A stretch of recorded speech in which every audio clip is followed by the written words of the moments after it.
Salut, c'est Jennifer. Il y a quelques semaines pendant les soldes, j'avais essayé une chemise qui me plaisait bien. Par contre, même en solde, elle restait quand même très chère. Et du coup, comme je fais de la couture, je me suis dit pourquoi pas essayer de la refaire moi-même. C'était un modèle assez basique, donc je me suis dit que j'aurais pas trop de difficultés à trouver un patron qui ressemblait. Et donc j'ai trouvé ce patron-là chez Burda. Je leur fais pas de la pub, c'est juste que c'est chez eux que j'ai trouvé le modèle. Donc c'est ce modèle-là, la version courte comme ça. Et donc je l'ai fait et je vais vous montrer comment j'ai fait. Allez, c'est parti. Pour ce projet, j'ai eu besoin de mon patron, de mon tissu, de boutons, de fil, d'épingles, d'aiguilles, de ciseaux, d'un stylo effaçable, de petits bouts de carton pour tracer mes marches de couture, de thermocollants, de papier à patron, d'une règle et de petites pinces. J'ai commencé par découper mes pièces de patron.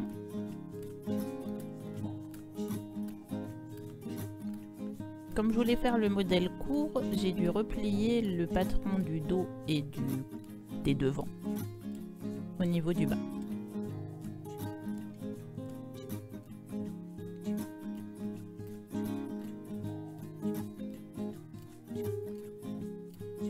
Pareil pour les manches, parce qu'il y avait deux longueurs de manches possibles.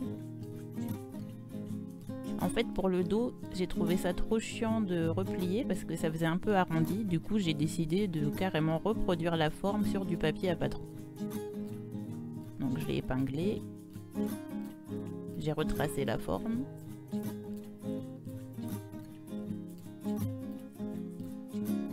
Et je l'ai découpé. Voilà, toutes mes pièces de patron sont prêtes. Du coup, je les ai épinglées sur mon tissu, pliées en deux.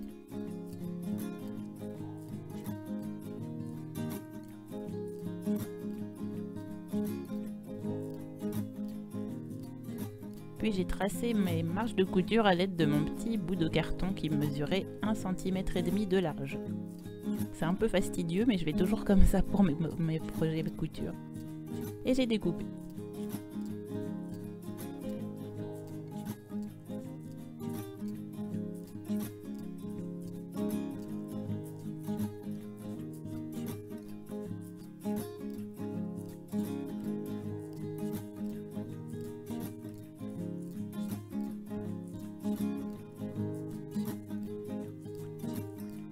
Puis j'ai préparé mon patron, enfin en tout cas la pièce du devant, pour découper le thermocollant. J'avais juste besoin d'une petite bande. Et après l'avoir épinglé dessus, j'ai découpé.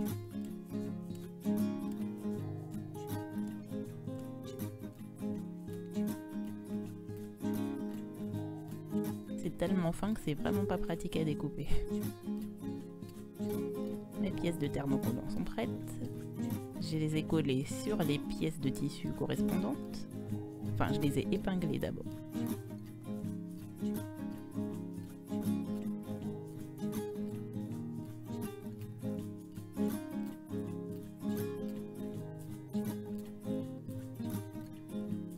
Et pour les coller, j'ai utilisé un fer à repasser.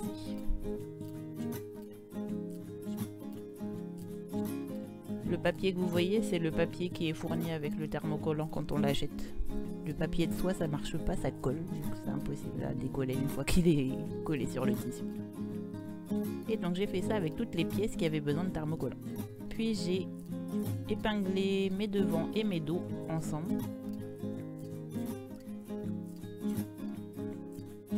Et je suis enfin passée à la machine.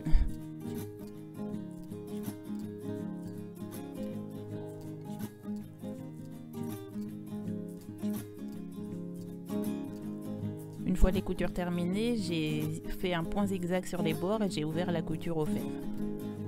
Puis j'ai épinglé le bas de mes manches ensemble. Quand je dis le bas, je parle de la couture au niveau des aisselles. Ça, c'est une technique que j'avais vue sur une vidéo YouTube. C'était une couturière professionnelle. Ça évite de gâcher du fil. On coud les deux pièces à la suite. Et ensuite, il n'y a plus qu'à couper entre les deux. Puis j'ai épinglé mes manches au corps de la chemise, je sais pas si ça s'appelle comme ça. Et j'ai cousu. C'est des manches raglan, c'est pour ça qu'il n'y a pas d'emmanchure. D'ailleurs, c'est plus simple à coudre. Puis j'ai enlevé un peu de surplus. J'ai coupé à peu près la moitié. Et puis j'ai surfilé les deux parties ensemble et je les ai repassées vers le haut. Puis j'ai épinglé ensemble les dessus de manches que j'ai cousus aussi. Et j'ai fait la même chose, j'ai enlevé du surplus, j'ai surfilé et j'ai repassé vers l'avant.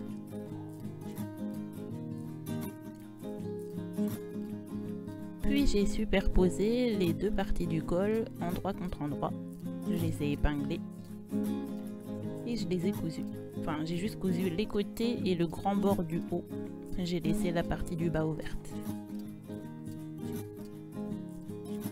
Puis dans l'arrondi, je suis venue découper des petits triangles pour que ça gêne pas trop une fois qu'on le retourne le surplus, que ça fasse pas une espèce d'épaisseur un peu moche. J'ai coupé les coins aussi pour faire des plus belles pointes une fois retournées, puis je les retourne.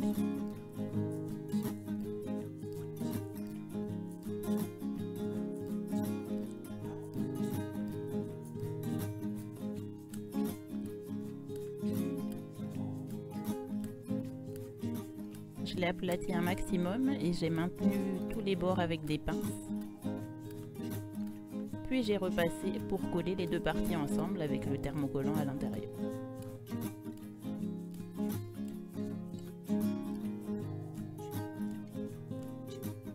Ensuite j'ai épinglé le col endroit contre endroit, le col au col de la chemise.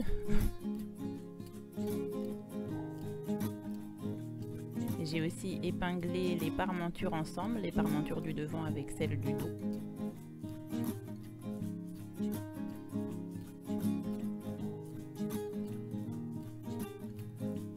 Puis je les ai cousus. Et j'ai cousu à un point zigzag tout du long.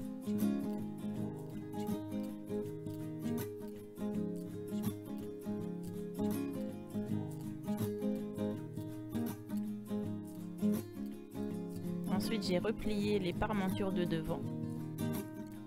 Je les ai maintenues avec des pinces. Et ça m'a permis de bien mettre correctement la parmenture du dos que j'ai épinglée au niveau du col.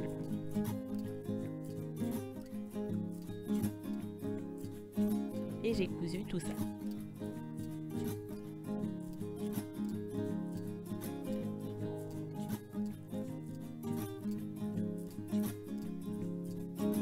J'ai coupé les coins pour que, une fois encore, ça fasse de jolies pointes une fois retournées. J'ai aussi fait des petits triangles dans l'arrondi.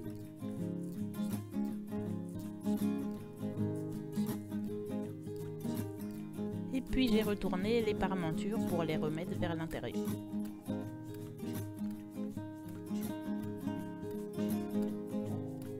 Je les ai remaintenues avec des petites pinces.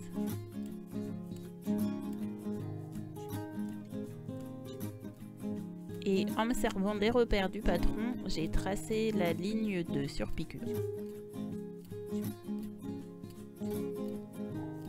J'ai d'abord fait des petits points de repère. Et puis je les ai reliés. Pareil de l'autre côté.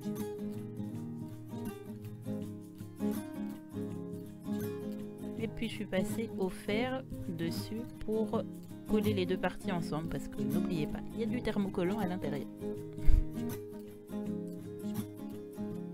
Et j'ai cousu ma surpiqûre. Mes surpiqûres d'ailleurs. Il y en a une de chaque côté. On voit pas grand chose mais bon, elles sont là.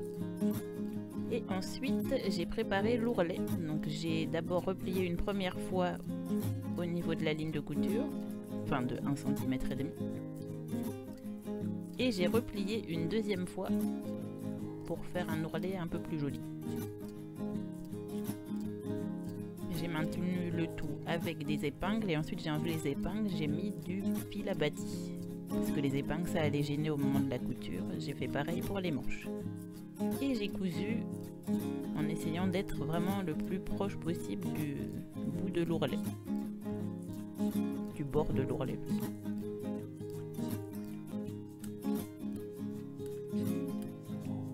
J'ai cousu les manches aussi, enfin les ourlets des manches. Puis j'ai tracé la ligne de boutonnière.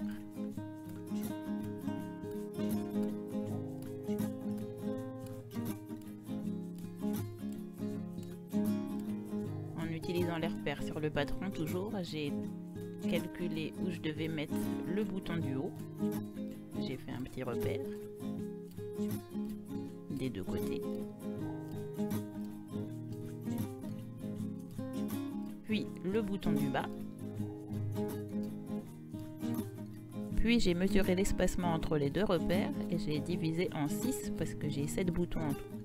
Et j'ai marqué les repères de chaque bouton, que j'ai d'ailleurs reporté sur l'autre côté pour les boutonniers. On voit rien du tout, mais c'est pas grave. Et ensuite j'ai préparé mes boutons. J'en ai un qui était un peu différent des autres, du coup je l'ai mis en haut. Et donc j'ai pris un des boutons et j'ai marqué un repère en haut et un repère en dessous pour marquer la hauteur de la boutonnière. Et j'ai fait ça pour chaque repère, chacun des boutons. Ensuite j'ai cousu mes boutonnières. La machine est différente parce que c'est la machine de ma mère. Ma machine à coudre n'a jamais voulu faire des boutonnières correctement, j'ai jamais compris pourquoi.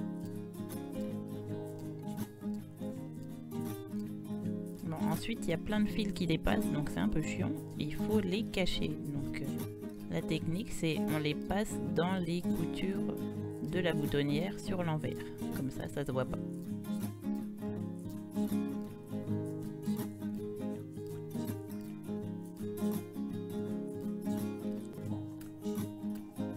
Et après, on coupe à ras.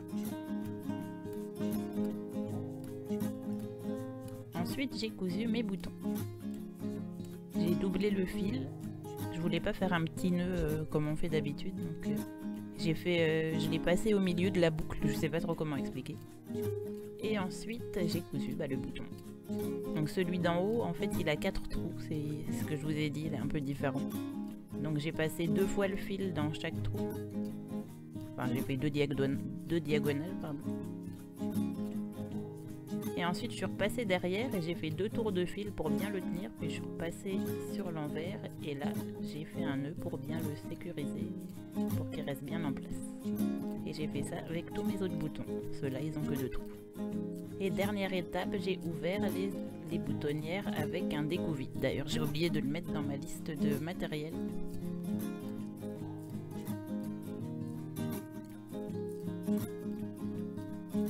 Petit test. C'est bon. La chemise est terminée. Petite démonstration.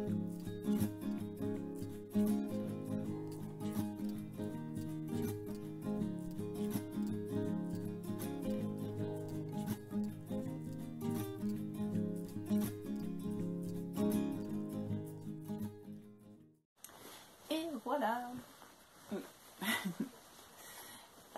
Franchement, j'aime bien. Bon, il y a quelques défauts quand même ou des trucs qui m'embêtent un peu, on va dire. Notamment le col. Je pense que si je la refais, je ne mettrai pas de thermocollant à l'intérieur parce que ça l'a rendu vraiment très rigide. Et pour une petite chemise un peu simple, un peu d'été et tout ça, un col tout rigide comme ça rend pas terrible, je trouve. Un autre truc que j'aime pas trop, c'est la parmenture à l'intérieur. J'ai pas trop trouvé comment faire en sorte qu'elle ne rebique pas comme ça, donc c'est un peu chiant. Peut-être faire quelques points de couture pour qu'elle se tienne un peu.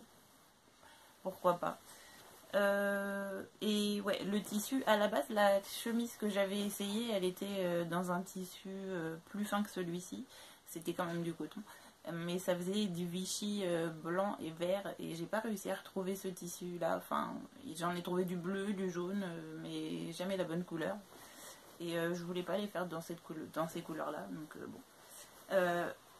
Par contre, le tissu que j'ai trouvé, en fait, c'est un tissu que j'ai trouvé dans une fripe pour 3 €. Je me suis dit, franchement, c'est une affaire, je le prends. Sinon j'aime bien mes boutonnières. Je suis plutôt contente de mes boutonnières. La dernière fois que j'en avais fait, c'était dans ma vidéo sur mon manteau de mi-saison et je les avais un peu foirés. Donc là, je me suis un peu améliorée, je suis contente. Ouais, du coup, ce que je disais sur le tissu, c'est qu'il est un peu chiant parce que il se repasse pas très bien. Donc, pourtant, je l'avais repassé avant de commencer le projet. Mais je pense qu'il faut le repasser quand il est encore humide et qu'il sort de la machine, quoi. Parce que sinon, c'est un peu chiant. Mais bon.